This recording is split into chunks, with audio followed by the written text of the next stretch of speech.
Professor Gautam अपने school के बच्चों से मीटिंग कर रहे थे कि तभी आरव के एनर्जी सर्कल से आती आवाजों ने उनका और बाकी सभी का ध्यान अपनी तरफ किया।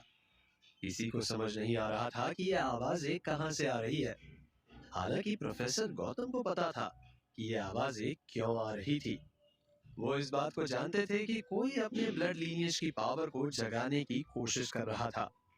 इस जगह प्रोफेसर ने सबको चौंकते हुए बताया कि उन्होंने आरव को स्कूल से निकाल दिया है। साथ ही उन्होंने आने वाले स्प्रिंग फेस्ट के लिए स्कूल के रूल्स को साफ तरीके से बता दिया था। जब वो जाने लगे कि तभी वहां पर आरव के पापा आ गए थे। उन्होंने सबके सामने प्रोफेसर गौतम को रोक दिया था। उनको देख के कुछ पल के लिए प्रोफेसर गौतम परेशान हो गए, मगर उन्होंने खुद को संभालते हुए आरव के पापा को अपने ऑफिस में बुलाया। ऊपर पहाड़ी पर आरव ने भी अपनी पहली ट्रेनिंग को बहुत मन लगाकर कंप्लीट कर लिया था। गुरु ओजस ने बहुत सिंपल तरीके से आरव को पावर ऑफ ब्लड लीनिएज का मतलब समझाते हुए उससे जुड़ी कुछ बातें भी बता दी थी। उसको अभी कोई आइडिया नहीं था कि उसके पापा उसके स्कूल में क्या करने वाले थे। आरव के पापा के आने से सिर्फ प्रोफेसर ही नहीं बल्कि सभी बच्चे भी बहुत ज्यादा हैरान हो गए थे। उनको समझ नहीं आ रहा था कि क्या हो रहा है।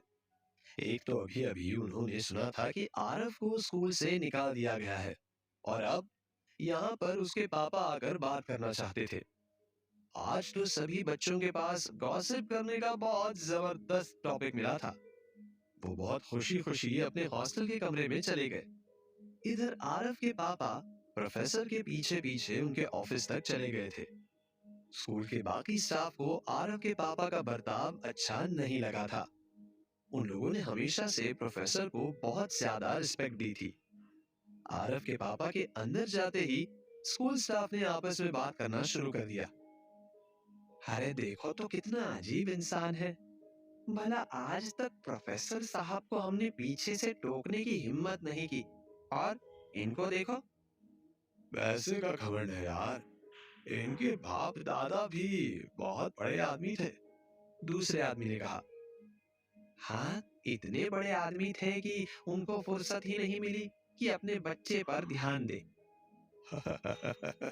आरव के साथ साथ इनको भी स्कूल ज्वाइन करने की जरूरत है। स्टाफ ने उनका मजाक उड़ाते हुए कहा। किसी ने सच ही कहा है, पैसे से आपको तहजीब नहीं आती है। अरे धीरे धीरे बोलो यार। वो जयराज सिंह डोगरा, समझ रहे हो, यहाँ किसी की औकात नहीं है कि उसका नाम लेकर उसको बुला सके। आरव के पापा का नाम जयराज सिंह डोगरा था।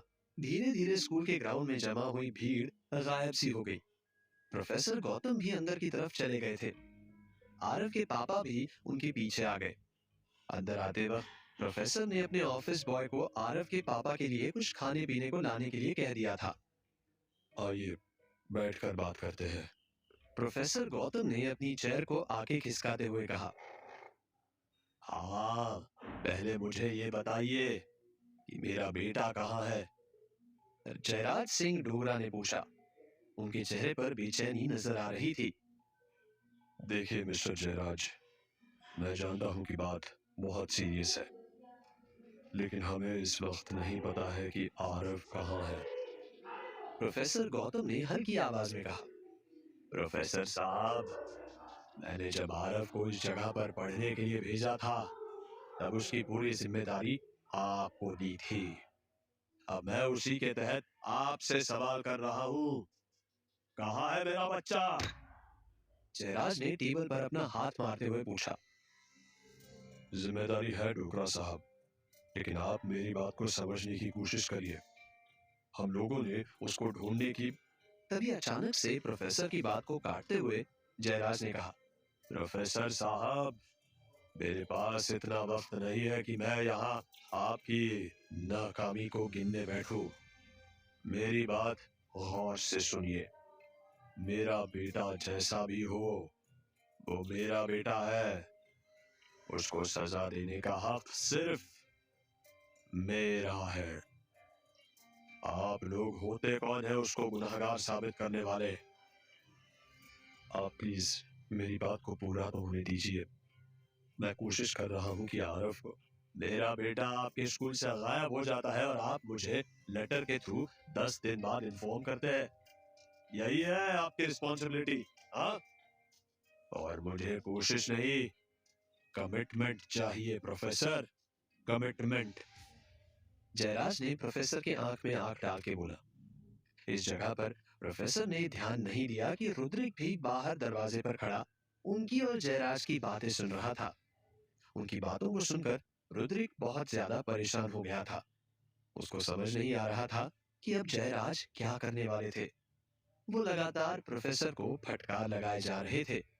ऐसा कभी नहीं हुआ कि प्रोफेसर को कोई इस तरह से धमकी दे। जयराज साहब, मुझे आपसे कोई शिकायत नहीं है, मगर जिस रात ये सब हुआ उस वक्त यहाँ पर मैं नहीं था। मैंने खुद उसको ढूंढने की कोशिश की मगर वो कहीं नहीं मिला और अब आखिर में मुझे ये फैसला लेना पड़ा। प्लीज समझने की कोशिश कीजिए। प्रोफेसर ने बात को संभालते हुए कहा। समझने की कोशिश आप करिए। आपके स्कूल की नींव मेरे परिवार के भीख पर खड़ी है। मैं यहाँ आज जयराज की हैसियत से नहीं, एक बाप की हैसियत से आया हूँ। मुझे मेरा बेटा चाहिए, किसी भी कीमत पर। जयराज ने फटकार लगाते हुए कहा। मैं इस मामले को खुद से देख रहा हूँ, आपको इसमें शिकायत का मौका नहीं मिलेगा। प्रोफेसर अभी बोल ही रहे थे कि जयराज अपनी जगह से उठे और प्रोफेसर गौतम के ऑफिस से बाहर की ओर निकलने लगे। जब वो दरवाजे के पास गए तो वो रुक गए। इस वक्त उनको प्रोफेसर गौतम रोकना चाहते थे मगर उनकी हिम्मत नहीं हुई।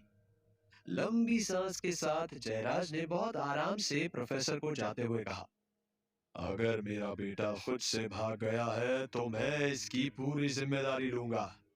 लेकिन याद रहे कि अगर स्कूल ने उसको नुकसान पहुंचाया होगा तो लोग याद करेंगे कि यहाँ कोई स्कूल हुआ करता था। इतना कहने के साथ वो निकल गए। प्रोफेसर साहब इस बात को जानते थे कि जयराज सिंह डोगरा बहुत ज्यादा खतरनाक है। यहाँ पर प्रोफेसर गौतम खुद से कोई कंक्लूजन नहीं बना पा रहे थे क्योंकि उनको वही पता था जो उनको स्कूल के बच्चों ने बताया था। रुद्रिक भी प्रोफेसर गौतम की तरह इस बात को जानता था कि आरव का परिवार इस इलाके का सबसे ज्यादा नाम वाला परिवार है। उन लोग के दबदबे को कोई कम करके नहीं आंक सकता था। जो धमकी अभी जयराज ने प्रोफेसर को दी थी उसको सुनने के बाद रुद्रिक के भी हाथ पैर डर से कांप रहे थे क्योंकि आरव को मारने में सबसे बड़ा हाथ उसी का था। अब रुद्रिक को अपने खिलाफ सबूतों को मिटाना था। वैसे तो ये काम उसने कर दिया था लेकिन वो जानता था कि उसकी एक गलती उसको मौत के मुंह में डाल सकती थी। रात अब अपने पहले पहर में आ गई थी। आज आरव की ट्रेनिंग बहुत अच्छे से हो गई। अब आरव उस तरीके को जान गया था जिससे वो अपने ब्लड लीनिएज की पावर को एनर्जी सर्कल में बुला सकता था। आरव और भी ज्यादा सीखना चाहता था मगर गुरु ओजस ने उसको समझाया कि किसी भी नॉलेज को एक साथ पाने का कोई मतलब नहीं है। हर नॉलेज को पाने के लिए थोड़ा वक्त लगता है और वो लोग भी उसी के हिसाब से आगे बढ़ेंगे।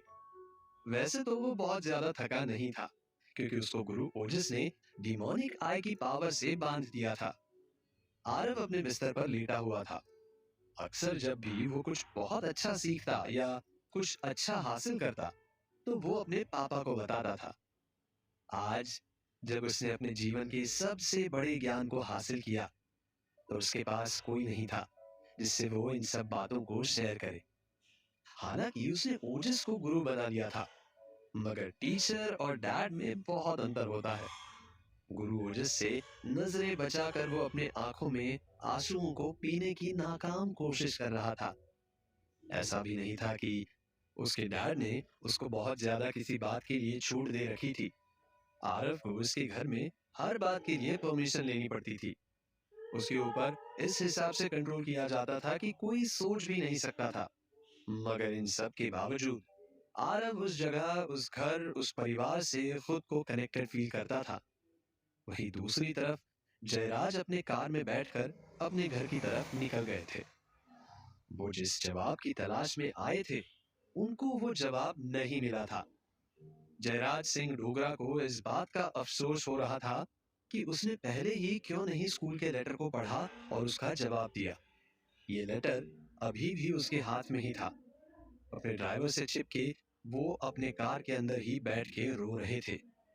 इस वक्त वो जयराज सिंह डोगरा से ज्यादा एक मजबूर बाप था, जिसको अपने बच्चे की जुदाई ने तोड़ दिया था। जब उनको लेटर मिला था कि आरव को स्कूल से निकालने की बात हो रही है, वो भी डिसिप्लिनरी एक्शन में, तो वो बहुत गुस्से में आ गए थे। उस वक्त उनको लगा था कि आरव ने जरूर कुछ गलत काम किया होगा। आमतौर पर भी आरव की शिकायतें आती रहती थी, जैसे उसने कभी किसी टीचर को परेशान किया हो, तो कभी बाहर के लड़कों के साथ मारपीट की, क्लास में अपने काम पर ध्यान नहीं देता हो, मगर कभी भी इस तरह की बात वो सोच भी नहीं सकते थे। आंसू की कुछ बूंदें उनकी आंखों में भर आई थी। सड़क के कभी न खत्म होने वाले सफर की तरह आरव की यादें भी उनका पीछा नहीं छोड़ रही थी। खैर, यादों से इस वक्त वो अकेला नहीं जूझ रहा था। आरव भी अभी पहाड़ी के ऊपर अपने पिता की तरह घर की यादों में खोया हुआ था। सब कुछ अच्छे से खत्म करने के बाद आरव और गुरु ओजस अपने मठ में लौट आए थे। गुरु ओजस इस बात को समझ रहे थे कि आरव दुखी है। उन्होंने उसके मन को हल्का करने के लिए उसको टोकते हुए कहा, आरव, जब तुम्हारी इनिशियल ट्रेनिंग कंप्लीट हो जाएगी, तो मैं तुमको अपने पुराने मठ में लेकर जाऊंगा। गुरु ओजस की बात को सुनकर आरव अपनी सोच से बाहर आया। उसने उदास मन से कहा, आखिर इस बात का क्या फायदा होगा?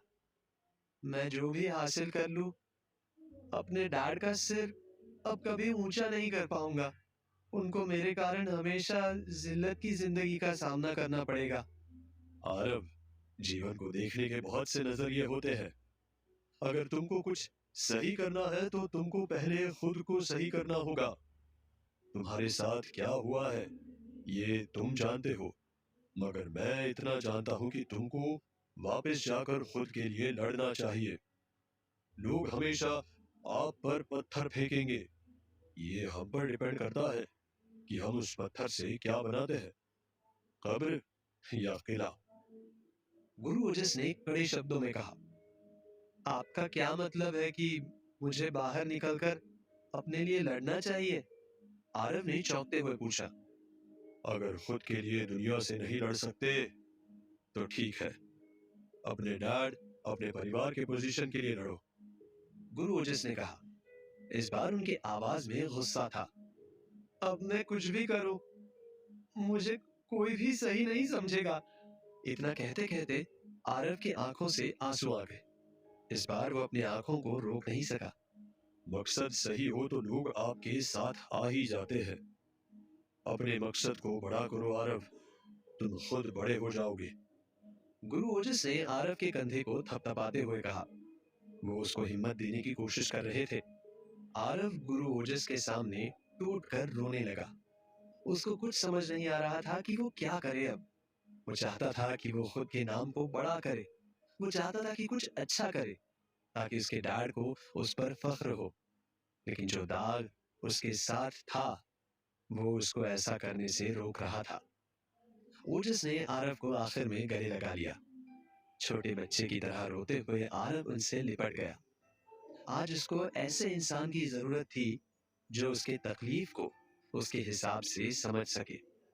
जब आरव कुछ ठीक हुआ तो गुरु ओजस ने उससे बहुत आराम से पूछा, उस रात क्या हुआ था आरव? तुम्हारा गुरु होने के नाते मुझे ये जानना है। आरव अब गुरु ओजस को देखे जा रहा था। क्या आरव गुरु ओजस को अपना सच बता पाएगा? क्या होगा सच जानने के बाद गुरु ओजस का फैसला? क्या आरव का जख्म भरेगा? क्या उसका ये दर्द कम होगा? क्या है उस रात का सच? क्या लगता है आपको? क्या होंगे इन सभी सवालों के जवाब? कमेंट बॉक्स में कमेंट करके जरूर बताएं। और सभी सवालों के जवाब को जानने के लिए सुनते रहिए वीरों का वीर। आरव अपने ट्रेनिंग के बाद खुश भी था और दुखी भी। खुश होने का कारण था आज उसने कुछ नया सीखा था। और दुखी होने का कारण था कि वो इस बात को अपने डैड को नहीं बता सकता था। गुरु ओजस उसको समझाने की कोशिश करते हैं कि उसको अपने परिवार के लिए लड़ना चाहिए।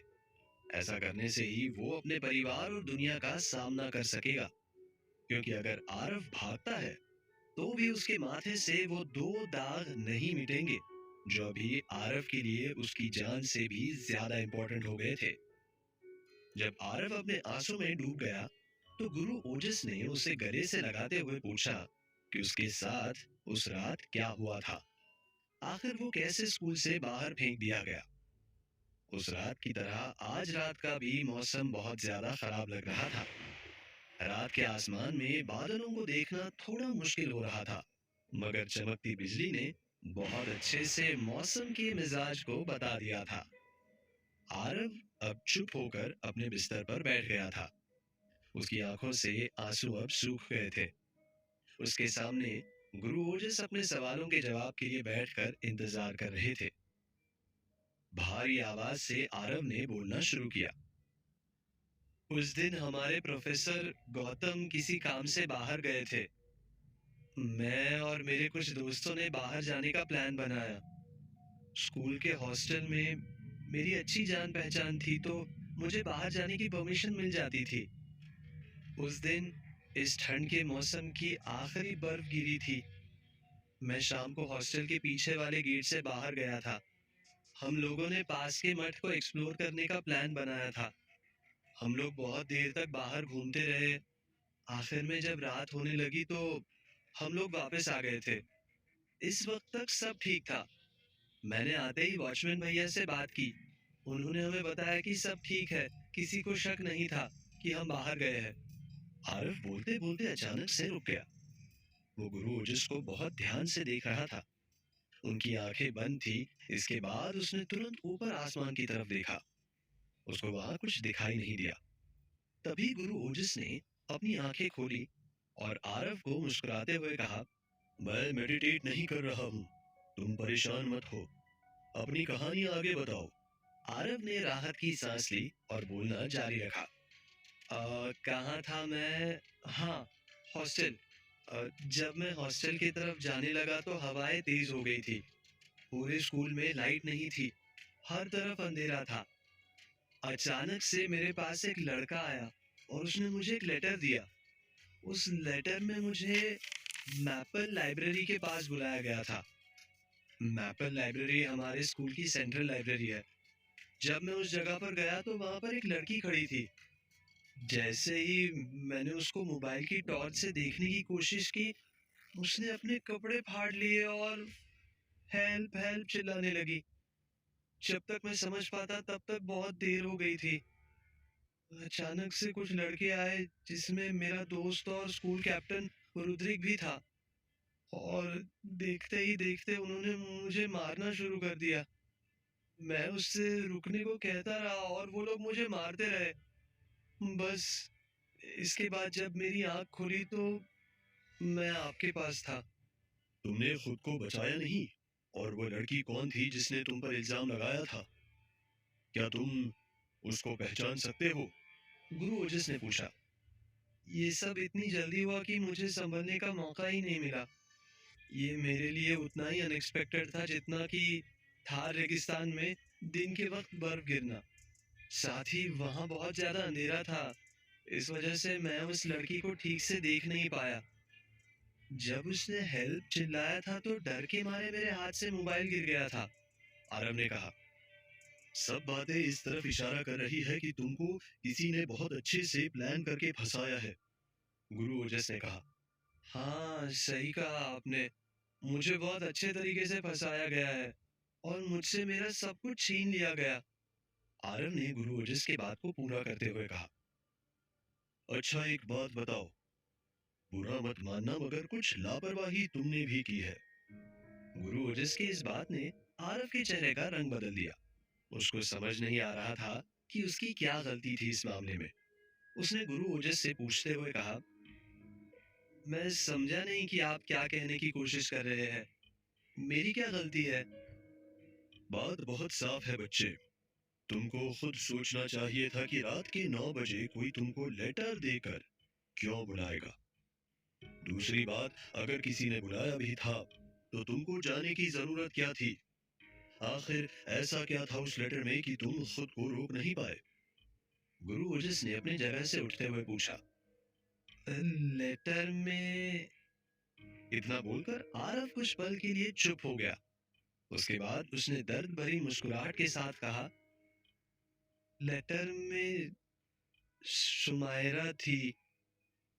उस लेटर की हैंडराइटिंग सुमायरा की थी, इसलिए मुझे जाना पड़ा। गुरु ओजस को आरव की बात पर यकीन नहीं हो रहा था। उनको समझ नहीं आ रहा था कि आरव अगर सुमायरा को इतना चाहता है तो सुमायरा भला क्यों उसके साथ ऐसा करेगी। क्योंकि गुरु ओजस को बहुत अच्छे से याद था कि जब उस रात उन्होंने आरव को उस बर्फीले सड़क से उठाया था तो आरव बेहोशी की हालत में भी सुमायरा का नाम ही ले रहा था। उन्होंने आरव को तुरंत अपने दिमाग में चल रही बातों के मुताबिक पूछा, ये कैसे हो सकता है। मतलब तुम उसको इतना मानते हो। उस रात जब तुमको लाया तो तुम उस समय भी इसी लड़की का नाम ले रहे थे। तो मुझे समझाओ कि उसने ऐसा क्यों किया। हो सकता है कि तुम्हें कोई गलत फहमी हो गई हो। गुरु ओजस, मैं जानता हूँ वो सुमायरा ही थी। वो लेटर भी उसने ही लिखा था। ये बात आपको जितना परेशान कर रही है उतना ही मुझे भी कर रही है। मैं जानता हूँ कि इसको मानना जरा मुश्किल है, लेकिन अगर ऐसी बात है बच्चे तो सच में तुमने जहर पिया है। मैं ज्यादा तो इस दुनिया में कभी रहा नहीं हूँ, मगर इतना समझता हूँ कि कोई चाहने वाला जब आपको धोखा दे तो खुद से भरोसा टूट जाता है। हाँ, सही कहा आपने। मैंने कभी अपने लाइफ को सीरियस नहीं लिया। हमेशा मस्ती मजाक एंजॉयमेंट ही किया। लेकिन जब भी मैं सुमायरा को देखता था तो मेरा मन कहता था इस लड़की के लिए मुझे खुद को साबित करना है। वो मेरे लिए सोर्स ऑफ मोटिवेशन का काम करती थी। आरव ने भारी मन से कहा, शायद इसलिए उसके जाने के बाद तुम खुद अपने लाइफ से कनेक्ट नहीं कर पा रहे हो। गुरु ओजस ने आरव के मन को पढ़ते हुए कहा, आपको पता है मैं जिस कंपटीशन में पार्टिसिपेट करने की सोच रहा था वो भी सिर्फ सुमायरा के लिए था। उसके घर में बहुत अच्छे अच्छे फाइटर्स हैं, इसलिए मैं भी।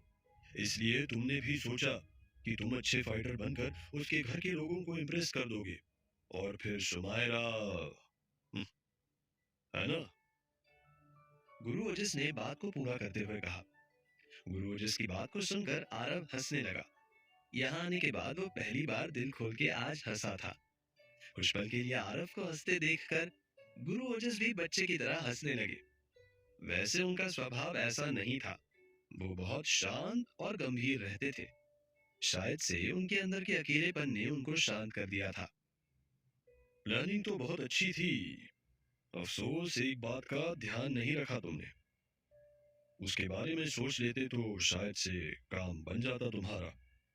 गुरु ओजस की बात सुनकर आरव अचानक से हंसते हंसते शांत हो गया। ऐसी क्या बात है।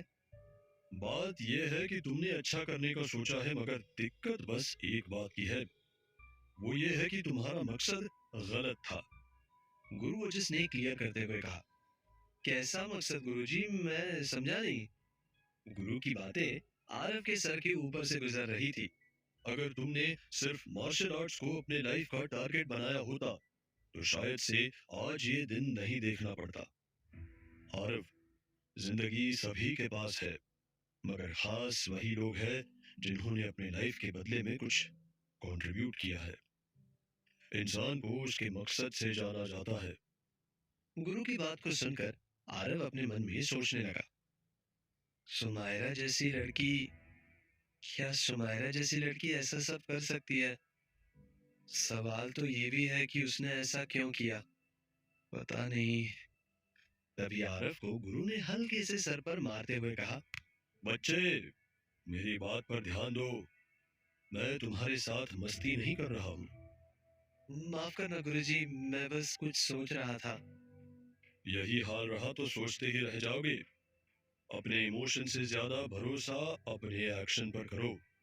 वो भी बहुत अच्छे से, पूरे डेडिकेशन के साथ, गुरु ओजस ने कहा। इसके बाद गुरु ओजस आरव को लाइफ के अलग अलग बातों को समझाने लगे।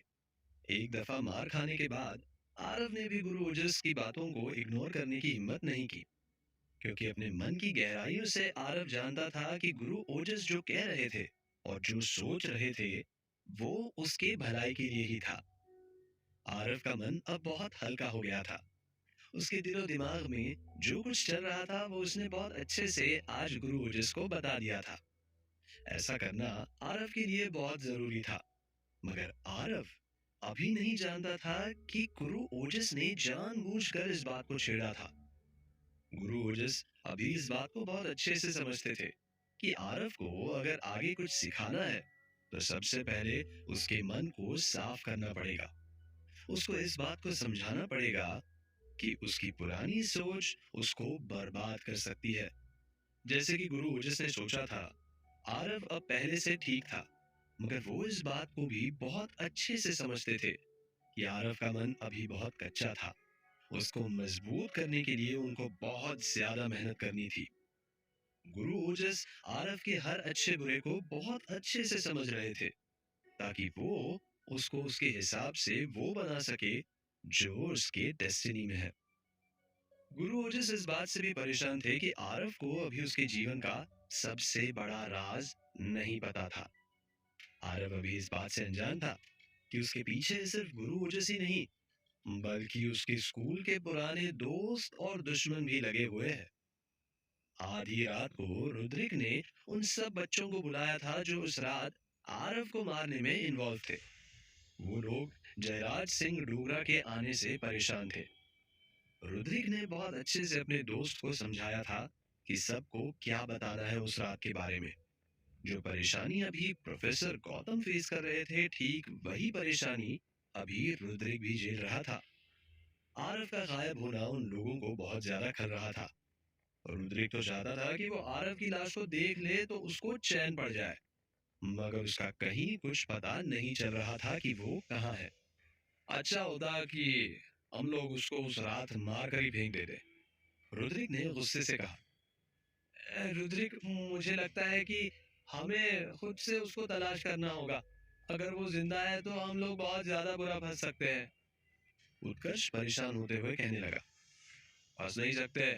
वो जयराज सिंह डोगरा पहले हमें मारेगा और उसके बाद पूछेगा कि हमने ऐसा क्यों किया था। मैं आज उसकी बातों को सुनकर आ रहा हूँ। वो प्रोफेसर साहब को धमकी देकर गया है। रुद्रिक की बातों से डर साफ दिखाई दे रहा था। मुझे लगता है कि हमें उसको पहाड़ियों पर तलाश करना चाहिए। मैंने सुना है कि वहां पर बहुत लोगों को मॉन्क्स बचा कर ले जाते हैं। ग्रुप में बैठे एक लड़के ने कहा। पागल है क्या यार, उधर कौन जाएगा? अरे मैंने सुना है वो जगह बहुत ज्यादा खतरनाक है।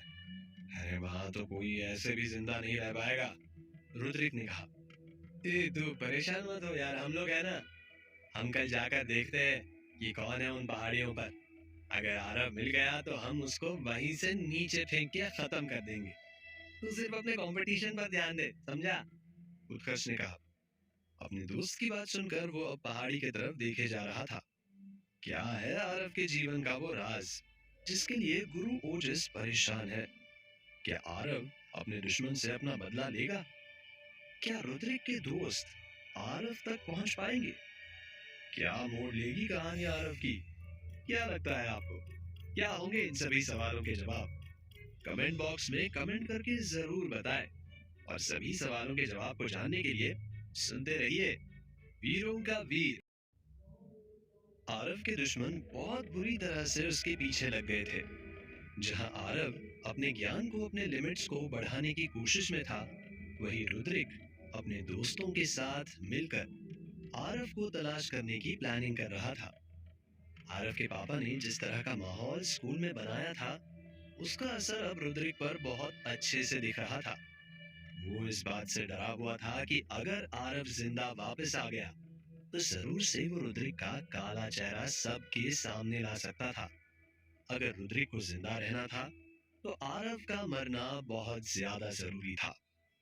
आरव इस बात से अनजान था कि उसके दुश्मन उसको ढूंढने को निकल चुके थे। उसी सुबह पहाड़ी पर जब आरव की आंख खुली तो गुरु ओजस अपने ध्यान में बैठे हुए थे। आरव ने भी खुद को जल्दी से तैयार कर लिया। आज गुरु ओजस उसको इस मठ के ऊपर वाले मठ पर लेकर जाने वाले थे। आरव आज बहुत अच्छा महसूस कर रहा था। उसने पहले सोचा कि वो अपने कल के सीखे हुए तकनीक को फिर से प्रैक्टिस कर ले, मगर जैसे ही वो गुरु ओजस के सामने बैठा, गुरु ओजस ने उसको टोकते हुए कहा, अभी सही वक्त नहीं है उस तकनीक को प्रैक्टिस करने का। अगर ऐसा करना भी है तो सुबह जल्दी उठने की कोशिश करो। इससे पहले कि आरव उनको कोई जवाब देता, वो अपनी जगह से उठकर बाहर की तरफ निकल गए। आरव समझ गया था कि अब उसको भी वहां से निकलना था। वो उनके पीछे निकल गया। आरव आज बहुत दिन बाद घूमने को निकला था। इस बात को सोचते हुए उसका मन बहुत ज्यादा खुश हो रहा था।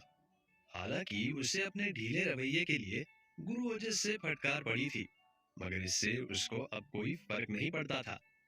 उसका ध्यान तो उस बड़े मठ पर था जहां उसको अभी जाना था।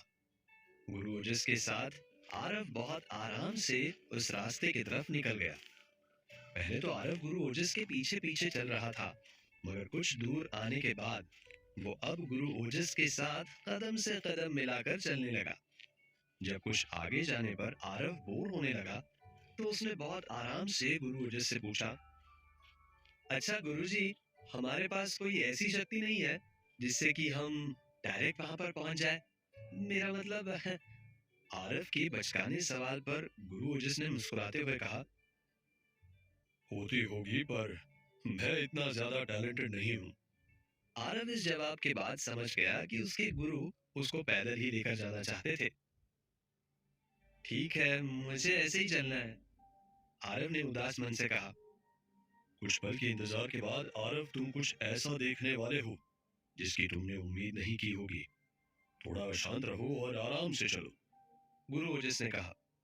वो समझ गए थे कि आरव अपने शरारती दिमाग से क्या सोच रहा था। इसके बाद बहुत देर तक आगे बढ़ते हुए आरव अपने ख्यालों में खोया हुआ था। ऊंचे नीचे पहाड़ों के बीच आरव धीरे कदमों से बढ़ रहा था। गुरु ओजस ने जो उसको चुप रहने की सजा सुनाई थी, उसके लिए ये बहुत बड़ी सजा थी। शांत रहना आरव के फितरत में नहीं था। आखिर में जब आरव से बर्दाश्त नहीं हुआ तो उसने गुरु ओजस से पूछ ही लिया, अच्छा एक सवाल कर सकता हूँ क्या? इससे पहले कि गुरु ओजस उसको कोई जवाब देते, आरव ने खुद से डिसाइड करते हुए पूछा, हम लोग अभी जहाँ जा रहे हैं वहां आपको कौन लेकर गया था? गुरु ओजस ने हल्के से जवाब दिया, मुझे भी इस जगह पर मेरे गुरु लेकर आए थे। इसको ही कहते हैं सर्कल ऑफ लाइफ, जो जहां से शुरू हुआ वो वहीं पर आकर रुका। हाँ, देखते हैं कि वो जगह कैसी है, आरव ने कहा। वो लोग बहुत टाइम से चले जा रहे थे। अचानक से आरव को महसूस हुआ कि कोई उसका पीछा कर रहा था। जब उसने पीछे मुड़कर देखा तो पाया कि एक पपी उन लोगों के साथ साथ चल रहा था। आरव ने इस बारे में गुरु ओजस को नहीं बताया। आरव को जानवरों से बहुत लगाव था। हालांकि गुरु ओजस को पता था कि उनके पीठ पीछे क्या हो रहा है, मगर उन्होंने इस बात पर ध्यान नहीं दिया। कुछ दूर और चलने पर अब उन लोगों के सामने एक सीधी चढ़ाई थी। उस चढ़ाई को देख के आरव की जान हलक में आ गई, लेकिन आरव ने गुरु ओजस को इस बात की भनक नहीं लगने दी। जब वो लोग उस चढ़ाई की तरफ आगे को जाने लगे तो आरव ने महसूस किया कि उसका शरीर उसको अब कुछ हल्का लग रहा था। उसको समझ नहीं आ रहा था कि क्या हो रहा है। इसके साथ आरव ने देखा कि उसकी स्किन ग्लो कर रही थी। वो अब और ज्यादा कंफ्यूज हो गया। कुछ दूर उस चढ़ाई पर चलने के बाद आरव को अब समझ आ गया कि ये कोई बाहरी शक्ति थी जिसके कारण उसको ऐसा लग रहा था। यानी कि अब वो लोग मंजिल तक आ गए थे। इससे पहले कि आरव कुछ पूछ पाता, गुरु ओजस ने उसको कहा, ये बहुत ही पवित्र जगह है, मैं जैसा करूंगा तुम भी वैसे ही करना। इतना कहते हुए गुरु ओजस आगे की तरफ एक गुफा में चले गए। आरव ने भी उनके पीछे पीछे अपना रास्ता बना लिया। ये वैसे भी बहुत पतली सी गुफा थी। गुफा के अंदर आरव को बहुत अच्छी खुशबू आ रही थी। वो अपने मन पर काबू नहीं कर पा रहा था। गुफा से निकलने के बाद जब आरव ने आंख उठाकर देखा तो उसकी आंखें फटी की फटी रह गई। उसके सामने बहुत सुंदर सा नजारा था। हर तरफ फूलों से भरा बगीचा, आसपास के पहाड़ों से गिरता पानी, हरे भरे पौधे उस जगह के खूबसूरती में चार चांद लगा रहे थे। उस जगह को देख के ऐसा लगता था कि ईश्वर ने पूरे संसार की खूबसूरती को एक जगह में पिरो दिया था। सामने के पहाड़ ऐसे लग रहे थे कि जैसे वो आसमान को थामे हुए खड़े थे। बादल की नन्ही चोटियां पहाड़ों को हल्के से छूकर गुजर रही थी। आरव का रिएक्शन गुरु ओजस को बता रहा था कि उसने आज से पहले इतनी अच्छी जगह नहीं देखी है। उन्होंने भी आरव को टोका नहीं। वो चाहते थे कि आरव खुद को इस जगह से कनेक्ट करे, मगर अभी आरव एक आम इंसान की तरह इस जगह को देख रहा था। कुछ देर के बाद गुरु ओजस ने आरव को टोकते हुए कहा, अरे आगे चलो, हमें अभी मठ के अंदर भी चलना है।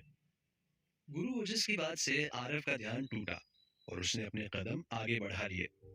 आगे जाते हुए आरव को एक फूल बहुत पसंद आया। ये सफेद और पीले रंग का बड़ा सा फूल था। उसने चाहा कि वो उसको हाथ बढ़ाकर छू ले, मगर जैसे ही आरव ने अपना हाथ आगे बढ़ाया और उसको पकड़ने की कोशिश की, वो फूल हवा की तरह उसके हाथों से निकल गया।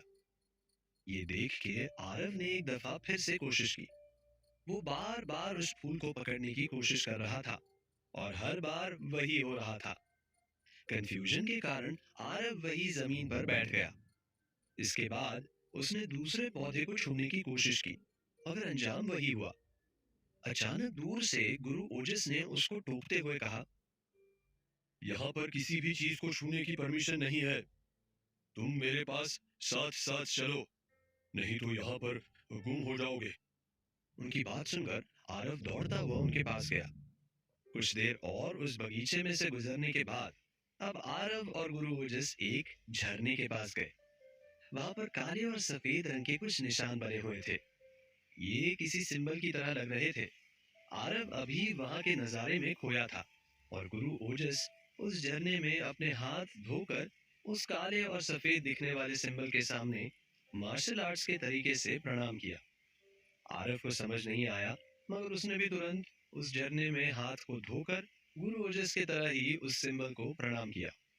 इस प्रथा के बाद आरव ने गुरु ओजस से पूछ लिया, आखिर ये सिंबल किस तरह का है और ये झरना कैसा है?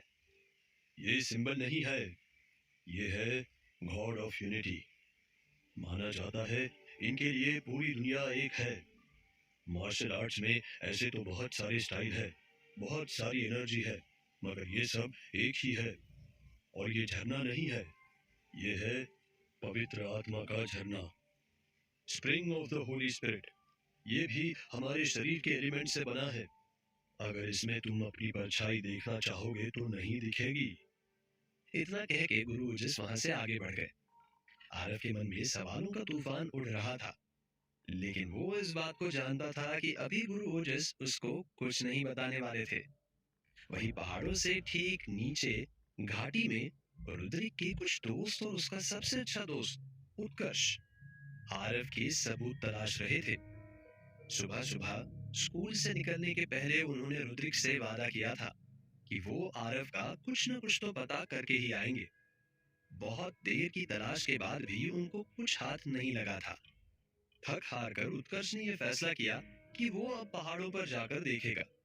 उसका मन तो नहीं था, मगर अब उसके पास कोई ऑप्शन भी नहीं था।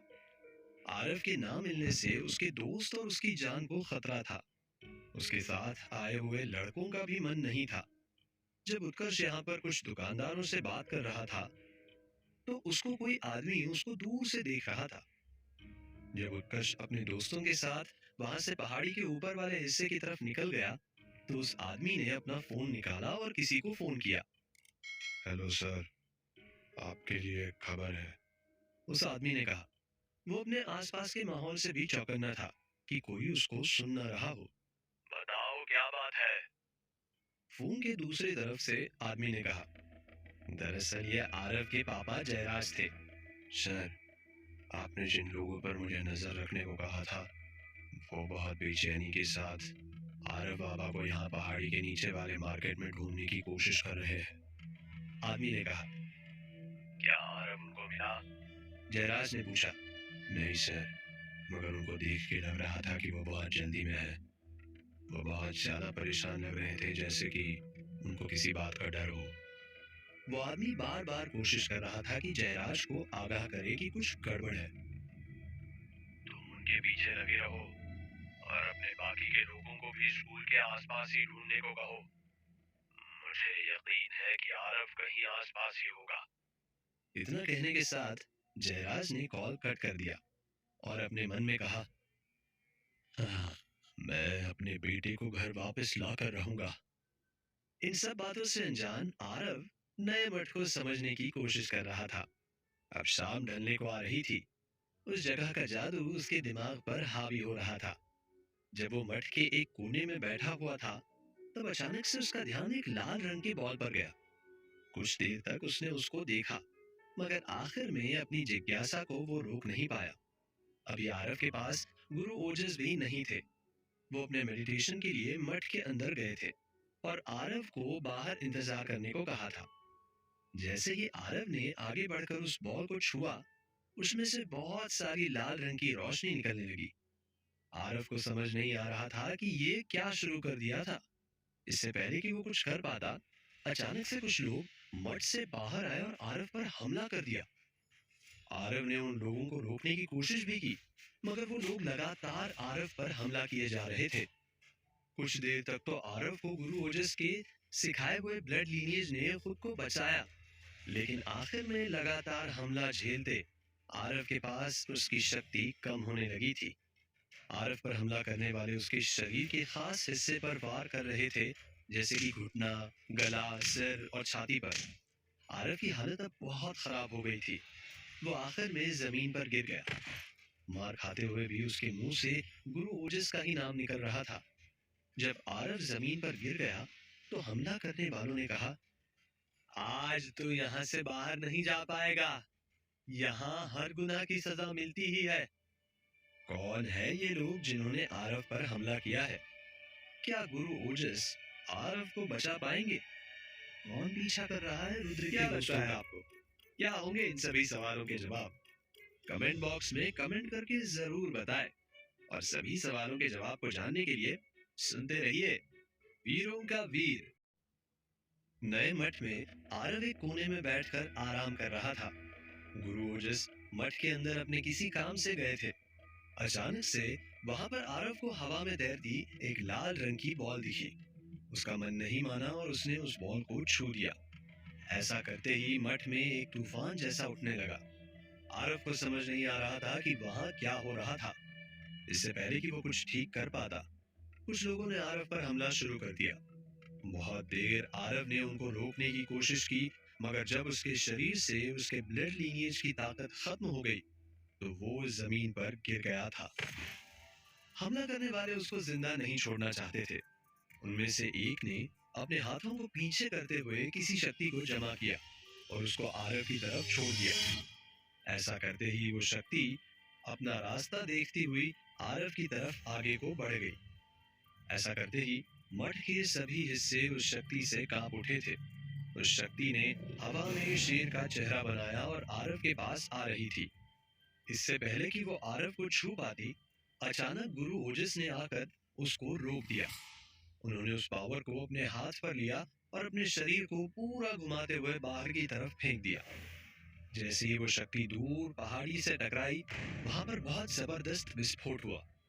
उस विस्फोट को बहुत आराम से महसूस किया जा सकता था। गुरु ओजस को देखकर अब वो लोग रुक गए थे। उन्होंने खुद को शांत करते हुए गुरु ओजस से पूछा, आप इसको क्यों बचा रहे हैं? इस नादान लड़के ने हमारे शक्ति को चुराने की कोशिश की है। हम ये कभी बर्दाश्त नहीं कर सकते हैं। गुरु ओजस उनकी बात का जवाब दिए बिना ही आरव को उठाने में लग गए। इस बात को देख के वो लोग भी हैरान थे कि गुरु ओजस उस लड़के की मदद कर रहे थे। गुरु ओजस इस मठ अपने पीढ़ी के सबसे पुराने योद्धा थे। उनकी बात को यहाँ टालने की किसी की हिम्मत नहीं थी। आरव अभी भी जिंदा था, बस वो कमजोरी के कारण बेहोश हो गया था। गुरु ओजस को इस बात से गुस्सा आ रहा था कि आरव पर हमला किया गया था। जब आरव को गुरु ओजस ने पास में रखे बेंच पर लेटा दिया तो वो वापस गए और हमला करने वालों को फटकार लगाते हुए कहा, ज्यादा ताकत का घमंड हो गया है तुम लोगों को।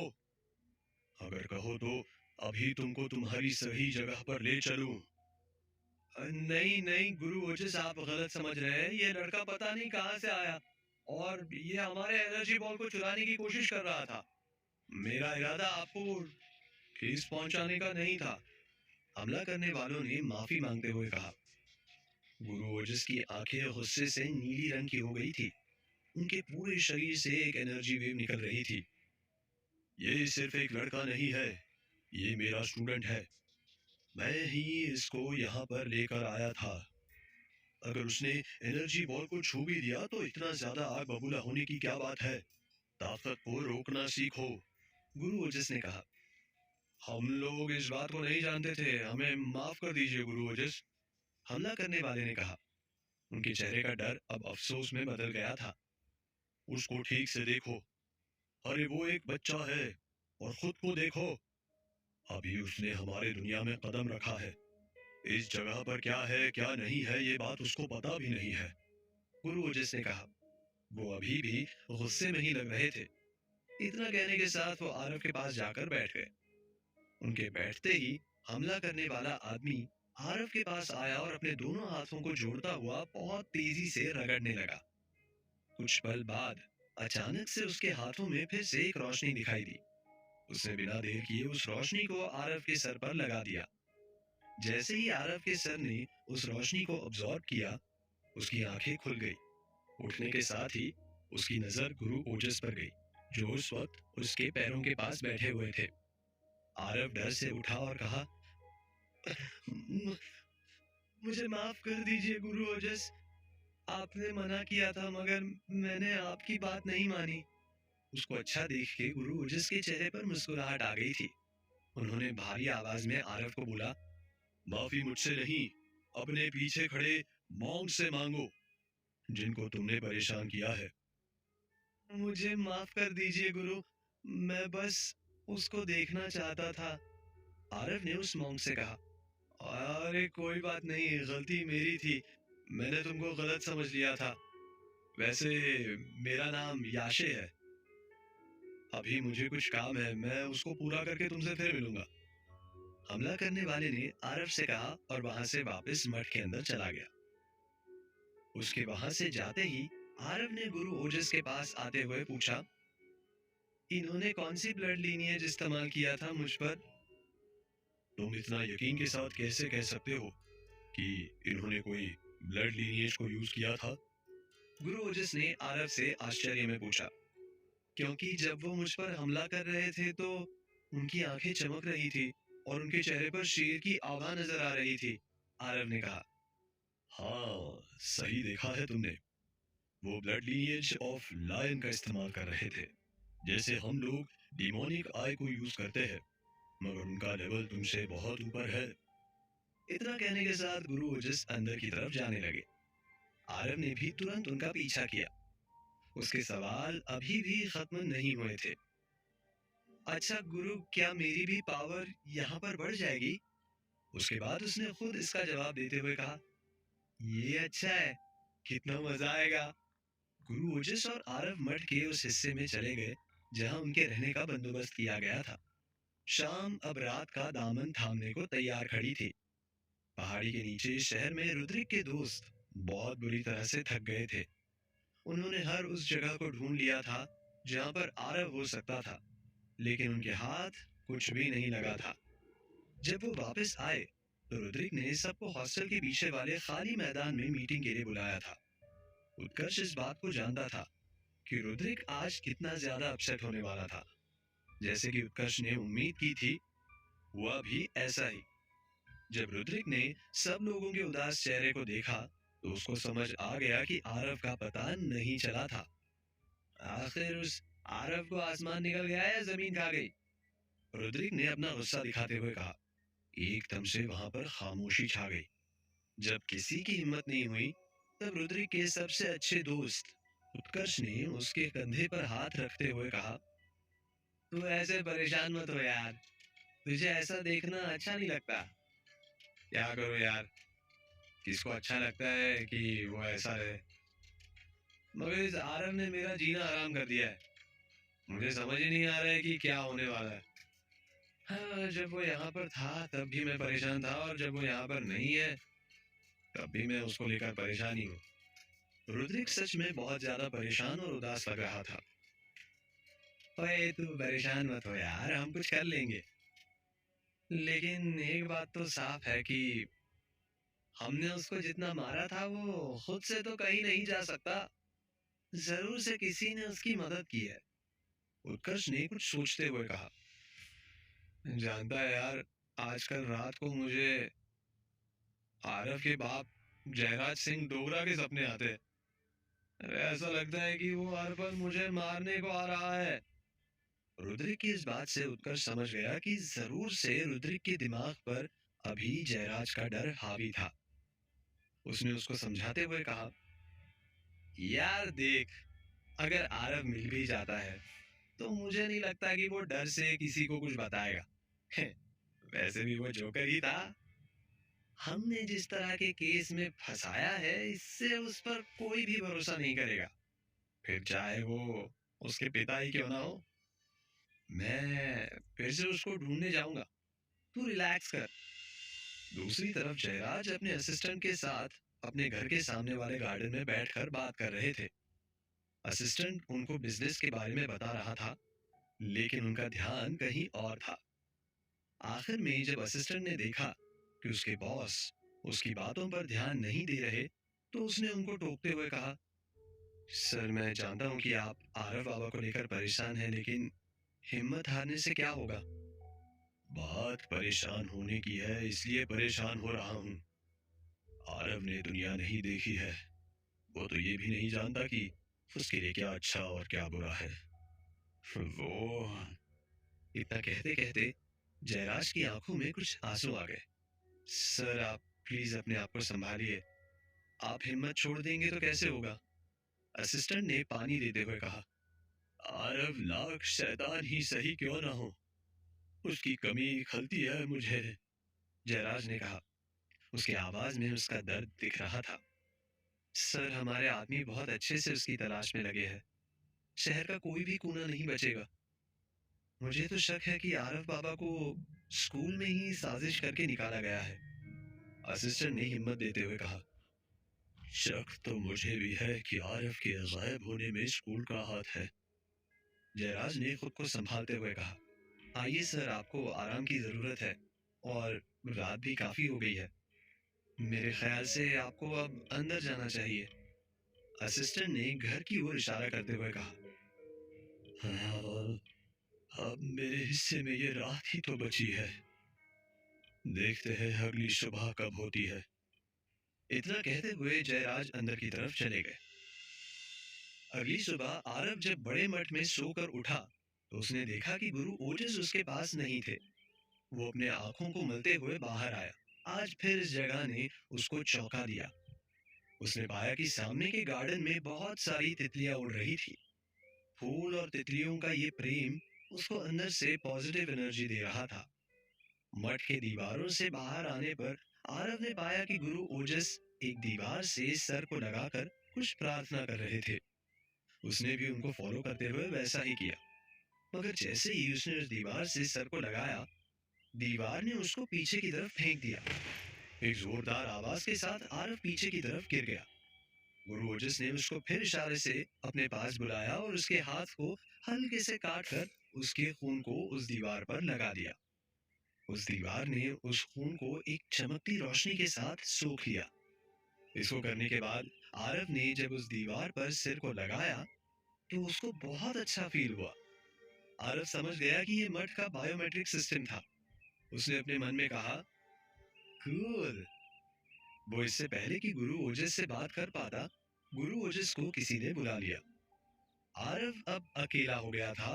वो मठ को घूम के देखने लगा। कुछ दूर जाने पर आरव को मॉन्क याशे मिले। वो उनके पास जाकर बैठ गया। मॉन्क के हाथों में एक छोटा सा पेंडेंट चमक रहा था। आरव ने उनसे उसको मांगते हुए पूछा, कि ये क्या कर सकता है। याशे ने उसको बताया कि इससे वो अपने याद को देख सकता है या किसी और के दिमाग में बसी हुई यादों को भी देख सकता है। ये इंसान के सबकॉन्शियस माइंड को रीड करता है। आरव को ये अच्छा लगा। इसके बाद उसने इस पेंडेंट को माथे से लगाया और अपने गुरु के बारे में सोचने लगा। बहुत सी यादों के बीच में आरव ने अपने दादाजी को भी देखा। उनके हाथ में एक छोटा सा बच्चा था। गुरु ओजस उसके दादाजी के सामने खड़े थे। गुरु ओजस ने उसके दादाजी से पूछा कि इस बच्चे को कहां से लाए हैं। तब आरव के दादाजी ने बताया कि वो इसको एक गांव से लाए हैं जहां इसकी मां की मौत हो गई थी। गुरु ओजस ने उनके इस कदम को बहुत सराहा और आगे पूछा कि वो इस बच्चे का क्या नाम रखेंगे। आरव के दादाजी ने बहुत आराम से मुस्कुराते हुए कहा, इसका नाम आरव। और आरव को गोद लिया था। इस सच को देखने के बाद उसके हाथ से पेंडेंट गिर गया और वो भागते हुए गुरु ओजस के पास गया। मॉन्क याशे को भी समझ नहीं आया कि आरव कहां भागते हुए जा रहा था। क्या होगा असर इस नए सच का आरव के जीवन पर? क्या वो अपनी ट्रेनिंग को जारी रखेगा? क्या गुरु ओजस आरव को समझा पाएंगे इस सच को छिपाने का कारण? क्या लगता है आपको? क्या होंगे इन सभी सवालों के जवाब? कमेंट बॉक्स में कमेंट करके जरूर बताएं। और सभी सवालों के जवाब को जानने के लिए सुनते रहिए वीरों का वीर। अगली सुबह जब आरव नींद से जागा तो गुरु ओजस उसको वहां नहीं मिले। जब वो बाहर गया तो उसको मॉन्क याशे मिले। याशे अपनी तपस्या में बैठे हुए थे। आरव जब उसके पास गया तो याशे ने आरव को एक पेंडेंट दिया। इस पेंडेंट के जरिए आप किसी के दिमाग में मौजूद यादों को देख सकते थे। आरव को वहां कोई अपना मिला नहीं तो उसने ओजस पर ही इस पेंडेंट का इस्तेमाल कर दिया। इसके बाद आरव के सामने एक ऐसी सच्चाई आई जिसकी उम्मीद उसने नहीं की थी। उसको यहाँ पर पता चलता है कि वो अडॉप्टेड था। उसके माँ बाप तो पहले ही मर चुके थे। इन सब को देखने के बाद आरव ने उस पेंडेंट को वही छोड़ दिया और भागते हुए अपने गुरु के पास गया। ऐसा मेरे साथ ही क्यों होता है गुरुजी? आरव ने भरी आंखों के साथ गुरु ओजस को कहा।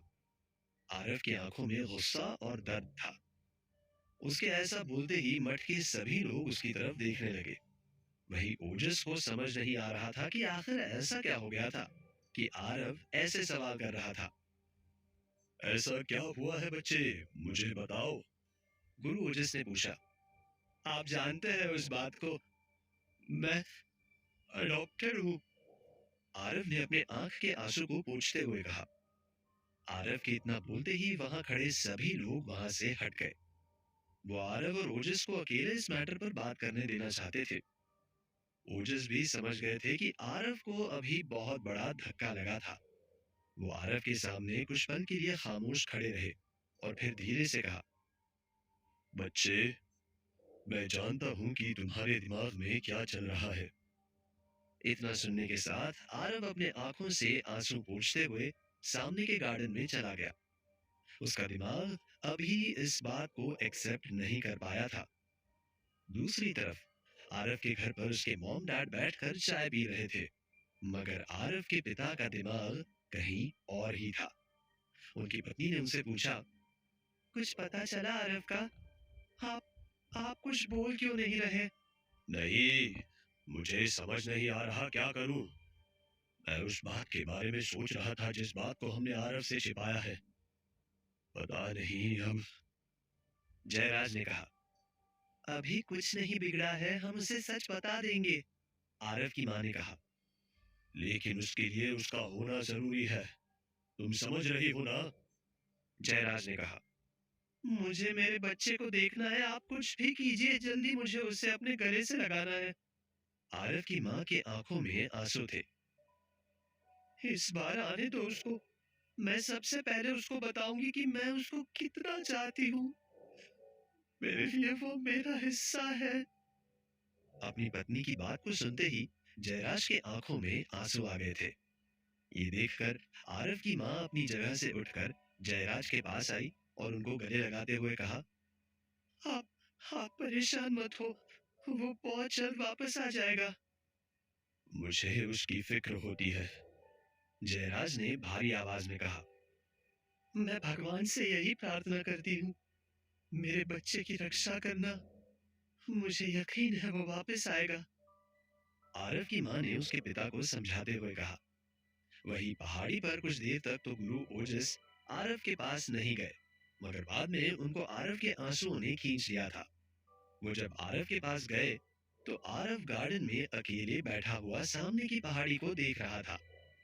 गुरु ओजस के पास ऐसी शक्ति थी कि वो किसी भी इंसान के शरीर से निकलती एनर्जी के जरिए उसकी सोच को समझ सकते थे। वो आरव को भी महसूस कर सकते थे। बच्चे, तुम उदास मत हो और कुछ गलत मत सोचना, ये किस्मत की बात है। गुरु ओजस ने कहा। मैं उदास नहीं हूँ गुरुजी, मैं तो ये सोच रहा हूँ कि मेरे मॉम डैड ने आज तक मेरे कितने नखरे उठाए हैं।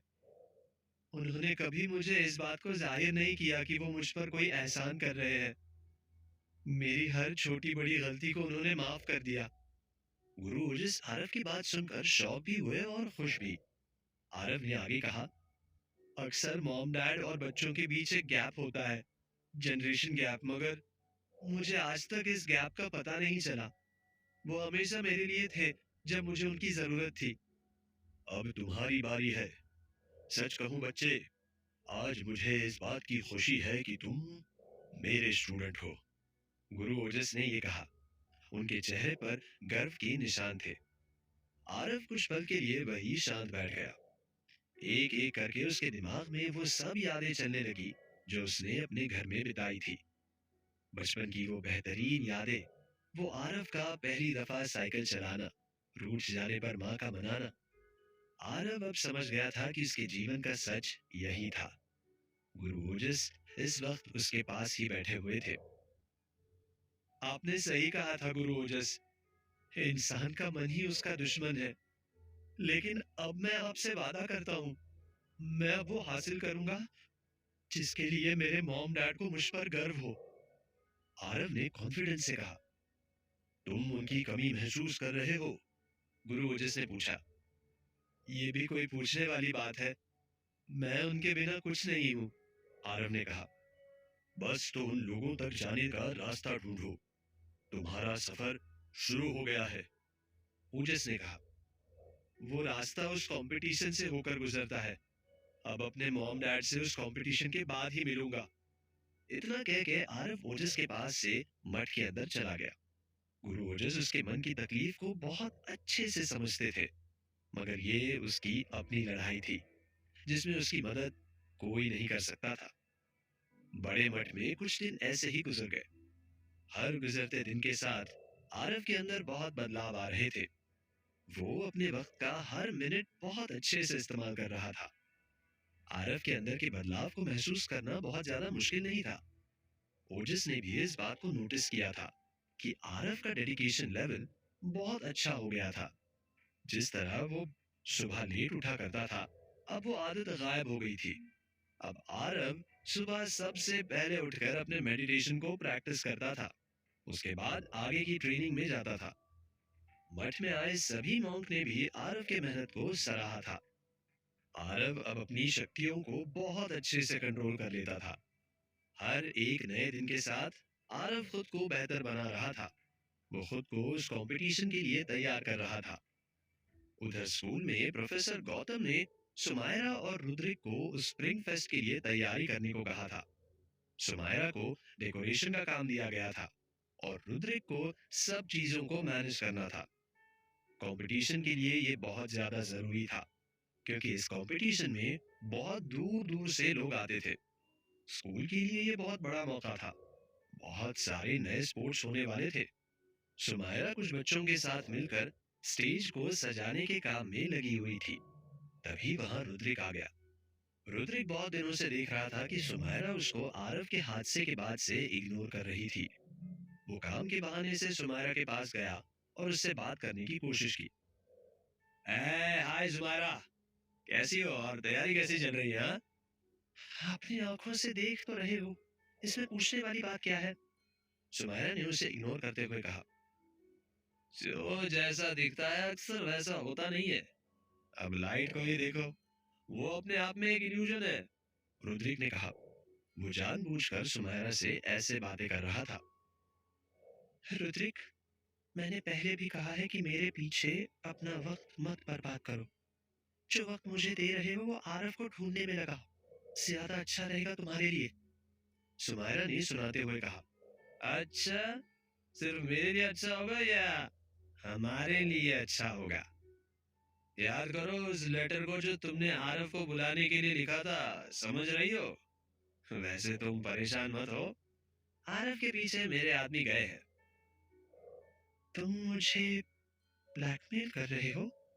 सुमायरा ने अपनी भौएं चढ़ाते हुए पूछा।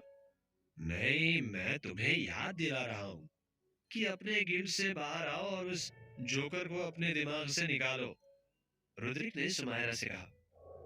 रुद्रिक, चीजें इतनी आसान नहीं है मेरे लिए। मानती हूँ मैंने कर दिया उस काम को, मगर अब सच में मुझे अफसोस हो रहा है, सुमायरा ने इतना कहा और वहां से चली गई। वक्त के इस भंवर में हर कोई परेशान था, लेकिन सबके साथ एक नाम जुड़ा हुआ था, वो था आरव। किसी को नहीं पता था कि आरव अब कहाँ था। जहां ये बात उसके दुश्मनों के लिए रास्ते का कांटा बनी हुई थी, वहीं पर आरव के लिए ये उसकी जीवन की सौगात थी। उसकी ट्रेनिंग बहुत अच्छे से कंप्लीट होने के कगार पर आ गई थी। उसका अब अपने ब्लड लीनिएज से बहुत अच्छा तालमेल हो गया था। आरव अब अपने अंदर के आए बदलाव को महसूस कर सकता था। उसके दिमाग में सिर्फ अब वो कंपटीशन ही चल रहा था। एक रोज आरव ने सबको चौंका दिया था। वो मठ के बाहर वाले हिस्से में अपने ब्लड लाइन के पावर को कंट्रोल करने की कोशिश कर रहा था। वो बार बार अपने हाथों को अच्छे से मोड़कर उसमें अपने पावर को जमा करके मठ के सामने वाली पहाड़ी पर मार रहा था। जब भी आरव की शक्ति उस पहाड़ से टकराती, पूरे मठ में उसकी आवाज सुनाई देती। ऐसा वहां पर कभी नहीं हुआ था। कुछ देर बाद ओजस के साथ बाकी के लोग भी बाहर आ गए। जब सबने पाया कि ये आरव था, तो सबको बहुत ज्यादा हैरानी हुई। किसी ने उम्मीद नहीं की थी कि आरव इस तरह से अपने पावर को कंट्रोल कर सकता था। इस वक्त आरव का शरीर नीले रंग का हो गया था। ये इस बात को दर्शाता था कि आरव अपने पूरे कंट्रोल के साथ डिमोनिक आय को इस्तेमाल कर रहा था। ओजस के लिए ये बहुत फिक्र की बात थी। वो आरव को जहां देखना चाहते थे, आज आरव वहीं पर खड़ा था।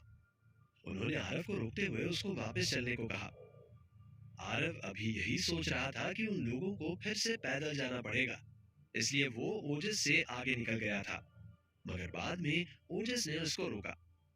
इससे पहले कि आरव कुछ समझ पाता, ओजस ने उसके सर को अपने दाहिने हाथ से पकड़ा और पलक झपकते ही वो लोग वापस से अपने पुराने मठ के सामने आ गए। मतलब आपको ये टेक्निक भी आती है? तो आपने मुझसे झूठ क्यों कहा था? आरव ने पूछा। पावर होना ही जरूरी नहीं है, जरूरी है कि आप उसको इस्तेमाल कहां और कब करते हैं, गुरु ओजस ने मुस्कुराते हुए कहा। आरव को ये बात पसंद आई। उसके जीवन में जिस गुरु की तलाश थी, वो पूरी हो गई थी। आरव मठ में अंदर जाने ही वाला था कि उसकी नजर सामने से आती हुई कच्ची सड़क पर गई। वहां पर उसने देखा कि कुछ लोग मठ की तरफ आ रहे हैं। जब वो और अंदर की तरफ आए तो आरव का चेहरा गुस्से से लाल हो गया। ये रुद्रिक के दोस्त और आरव के दुश्मन थे। उनको देखते ही आरव की आंखें नीली हो गई। उसने अपने ब्लड लीनिएज के पावर को बुला लिया था। ओजस ने जब इस बात को देखा, तो उन्होंने जल्दी से अपने हाथों से हवा में कुछ पैटर्न बनाया और आरव के पास आ गए। रुद्रिक के दोस्त अब आरव के बिल्कुल सामने खड़े थे। वो लोग आरव और ओजस की तरफ देखते हुए आपस में कुछ बात कर रहे थे। अपने दुश्मनों को सामने पाकर क्या आरव अपने आप को रोक पाएगा? क्या वो अपने दुश्मनों के लिए तैयार है? आरव के दिमाग को देखते हुए क्या गुरु ओजस उसको लड़ने देंगे? क्या लगता है आपको? क्या होंगे इन सभी सवालों के जवाब? कमेंट बॉक्स में कमेंट करके जरूर बताएं। और सभी सवालों के जवाब को जानने के लिए सुनते रहिए वीरों का वीर।